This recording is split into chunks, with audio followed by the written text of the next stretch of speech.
Speaking of fathers, how do you build trust and make yourself accessible to your kids? Not just fathers, Three but things. parents in general. Yes. Parents, three things. For you to be accessible to your child, you must be present in your child's life. I call it PAL parenting, PAL. You must be present in your child's life. Yes, you Okay. must be available. I know we're all going out looking for things for children, but whereby we get these things and we come home and they're lost. Of what Yes. use? Of what use is it? True, And true, the true. last one, L, is listening. Be a listening parent. Most parents don't listen. We come back home tired.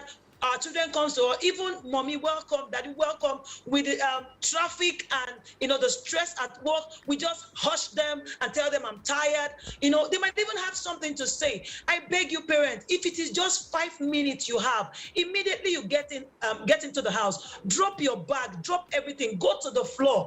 Depending on the age of your children, go down, give them that 5 minutes of quality time. I can tell you it will do a whole lot. My children today, I give report and feedback to their school is simply because of our communication. We have open communication in our home. Every home must have an open communication system. You must connect. Without connection, you cannot sex educate your child. Sorry.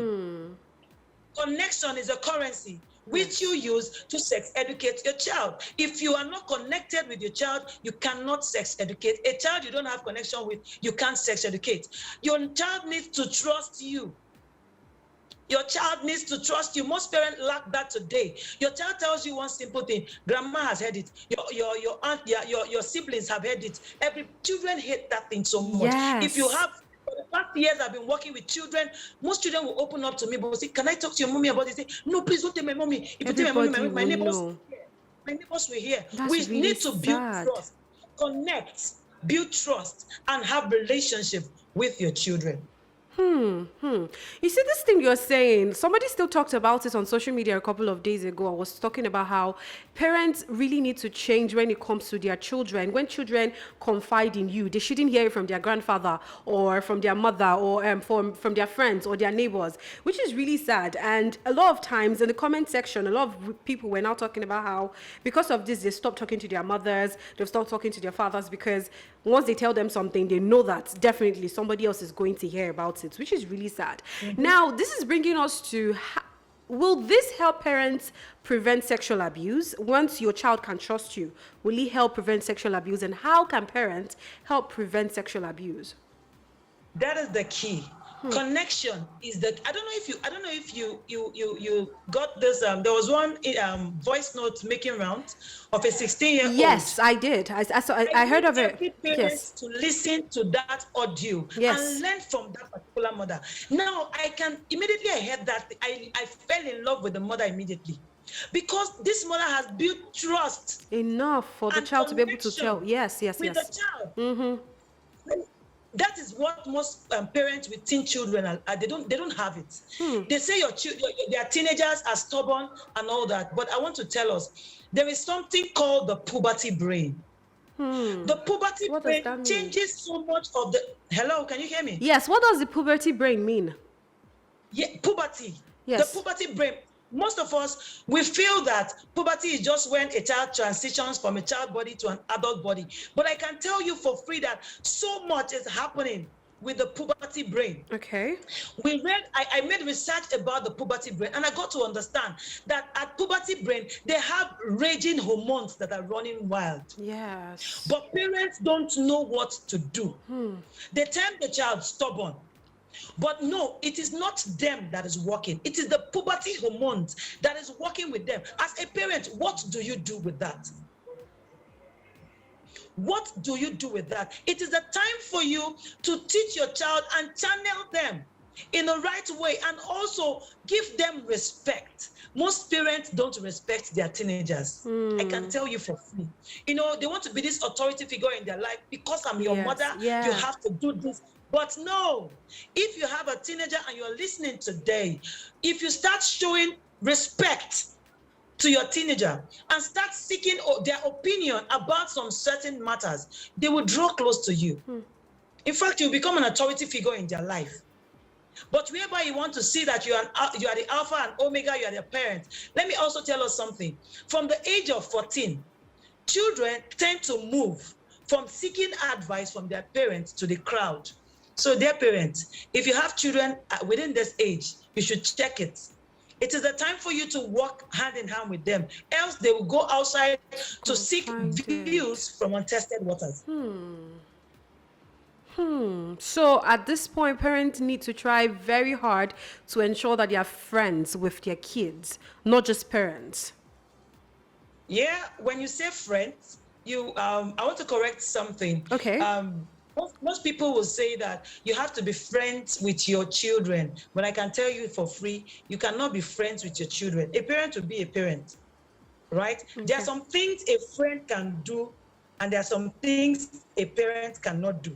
Oh. You can be close and build a relationship with your child, but it's different from being your child's friend. But if you are saying, I'm your child's friend, you are deceiving yourself.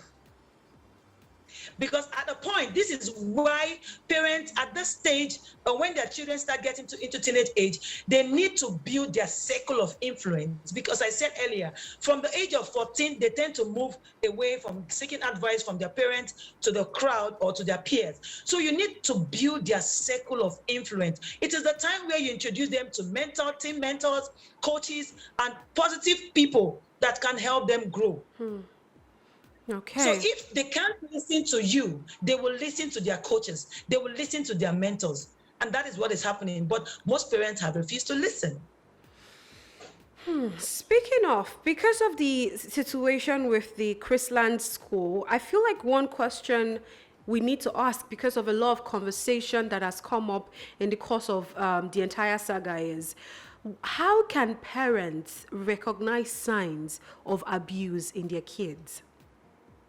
Okay, perchance, I don't know if you listened to the testimony of the testimonial from the mom. Yes, I did. When she was saying what she was saying. Yes, I did. You know, she said, well, from the testimonial, I noticed that there was no communication between herself and the daughter. Yes. And two, the girl showed signs. Whatever we call it, they say it's not rape, it's rape or whatever.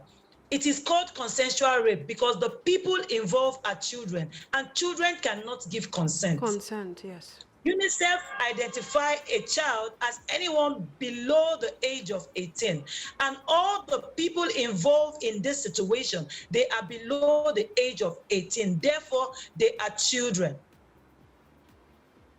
The girl showed signs of abuse, and the mother did not recognize. You remember when she was saying, when she called her, let's go to school. She would say, I don't want to go to school. Yes. Refusal to go to school. Did you sit your child down to know why? When there is a case of abuse, the child will not show interest in school. If the child was once a brilliant student, you will see that the child academically will be going down. The child will sulk a lot, will like alone time to themselves. If it's a child that mixes freely, you'll see that that particular child will want to stay by themselves. Please, parents, if you notice any of this sign, do well to talk to your child. And if you are not connected with your child, please seek the help of a counselor. There is no way you take that child to counseling that child will not get help. That is just the best bet. And for this girl in question, I pray and I just believe that she's been taken in for therapy because she needs serious therapy. I can tell you for free, this girl does not know the extent or the damage she has done. So she needs serious counseling and therapy for her to get healing. Enough of all this bashing, enough of, social media has done what they want to do. But the truth is, he who is without a fault, let them be the first to cast a stone. Yes. They should go back home and check their children. Yes, we saw this because it was social media, right? Yes. Do you know what is happening at the background? Most of us don't know our children. During some conversation in my community, I asked parents, go back home and ask your children if they have heard about the Truth and Dare, because they said they were doing Truth and Dare. They were playing the Truth and Dare game, yes. Good. Now, I asked them to go back home and ask, your children, do they know about the Truth and Dare? I happened to ask my 8 and 10, and they said they've not heard about it before.